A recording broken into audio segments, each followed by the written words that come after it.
Constantly questioning your life choices after you hit 25, potentially even 30, you're probably looking to run your first half marathon. You're in the right place. Today we're going to go over the top 5 things I wish I knew before I ran my first half. Quickly, run fast, quickly! What's up everyone? If you're new to the channel, we go by Sultan. We typically do gaming content, but like I said, we're doing a little side quest here. So preparing for a half marathon wasn't anything easy, wasn't as straightforward as I thought it was going to be. So here are my top 5 takeaways that I wish someone would have talked to me about before I began. Jumping straight into it, tip number 1 is do not compare yourself to others. It's gonna be very easy to hop online, jump on Instagram, TikTok, see people's Strava or Nike Run Club. Transparently, you're probably not gonna be there. A lot of these endurance athletes have been training for years, if not like their lifetimes. People run cross country in high school and like take that, transition it into a hobby, than just some rando trying to wake up and do this in a couple months. So like, take it slow. It's okay. Don't compare yourself to others. Make sure you're actually tracking your own progress versus comparison. This concept called slopes over points. So you want to make sure you're trending upwards in your progression, whether it's going to be your speed work, whether it's going to be your total mileage, and you're trending up over time versus just comparing singular points to another person who's arguably doing this for a lot longer than you have.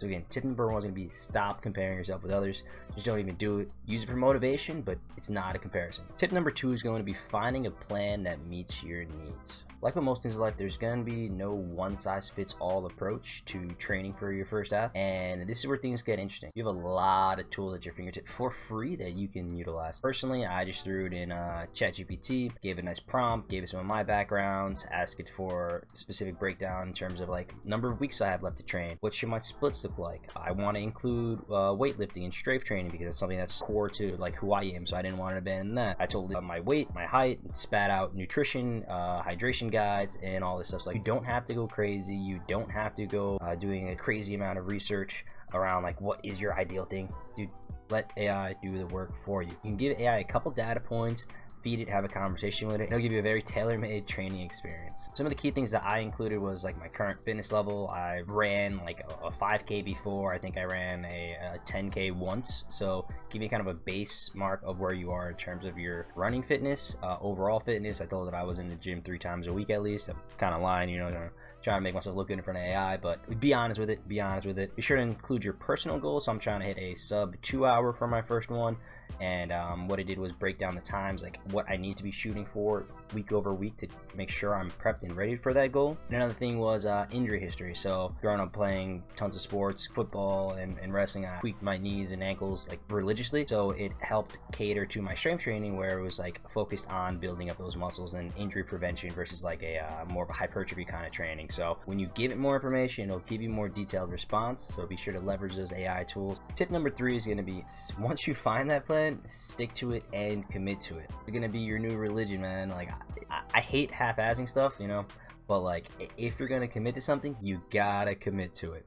So after you find your plan, like I said, if you did it properly, it'll list out which days you're running, which days you're resting, what days you're what you're gonna want to do with those is schedule them into your phone. I say phone because like you may have your paper calendar or whatever, or like if you're old school like that, but you're always carrying around your phone, and what it'll do is it set you alerts, remind you when you're going to check like, hey, what am I doing today? Those scheduled events in your phone are gonna keep you accountable way more than you think. So after you get your plan, go ahead and schedule those in so that you can commit to the days that your plan suggests. To help with the commitment, you can find a running buddy, join a run club, just find someone else to do it with. Similar to like the gym, if you're going with someone or a group of people, you're going to be more motivated, you're going to have more fun, you're going to want to do it. That social aspect is going to be huge to keeping you motivated, especially on days where you don't want to strap up and go run.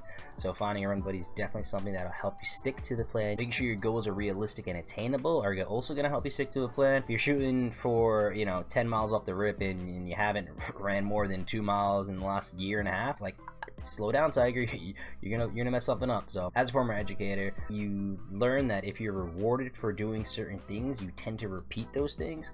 So whether something silly like a little coffee, or like if you cross a certain mile threshold, you get the new pair of shoes, or a new whatever it is, maybe a new watch or something. But like rewarding yourself for hitting certain milestones is going to be something that helps you stick to that plan and make sure you accomplish those goals. Tip number 4 is going to be rest and refueling. As I mentioned, I hit the big 3-0 last year, and things just don't recover the same. You are going to have to be a lot more intentional, especially if you're an aging runner.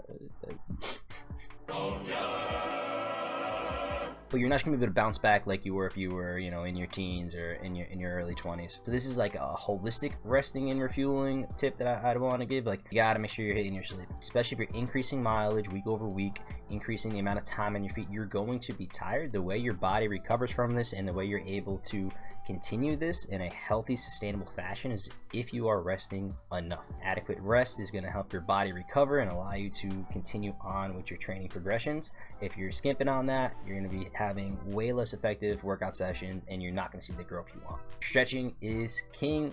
Stretching? Whether it's your warm-up runs at the beginning, take a mile to warm up, take a mile to cool down, make sure you're foam rolling, make sure you're doing your static, dynamic stretches, all that jazz. Again, like if you built your program right, it'll literally tell you how to do this, but you gotta make sure you're hitting those. It's just as important as getting those mileage in.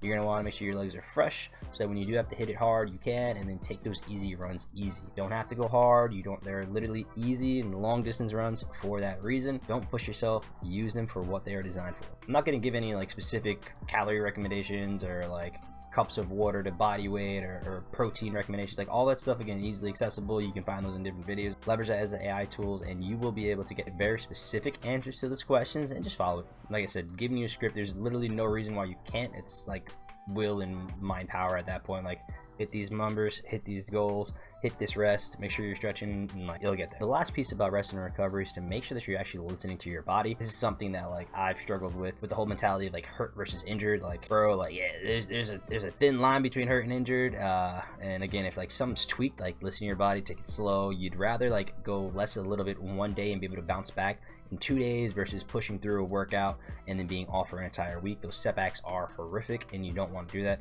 Listen to your body. And the last one is, if you're gonna be serious about this, like, you gotta cut out the BS. I'm not gonna lie, y'all, this one was really tough for me. I enjoy a nice adult beverage every once in a while, maybe every weekend, maybe like 10 to 12 of them. I don't know, you know, just having fun.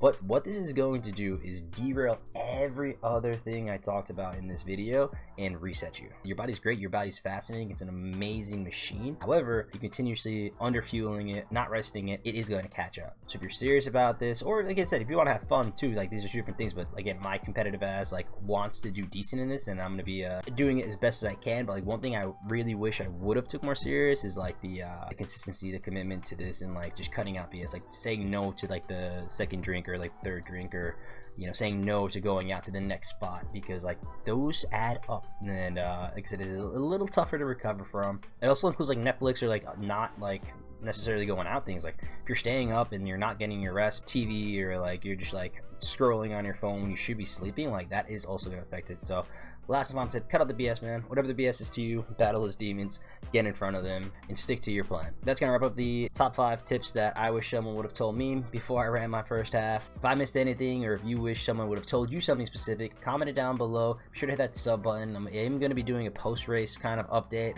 and then who knows, you know, maybe we take this into a marathon. Do like documenting kind of like my workout session. Maybe we'll get into some cross training stuff. But like I mentioned in the beginning of the video, we are a gaming channel, so if you are into TCGs and fitness mansions, check out this next video that I got coming up and see how you like that content.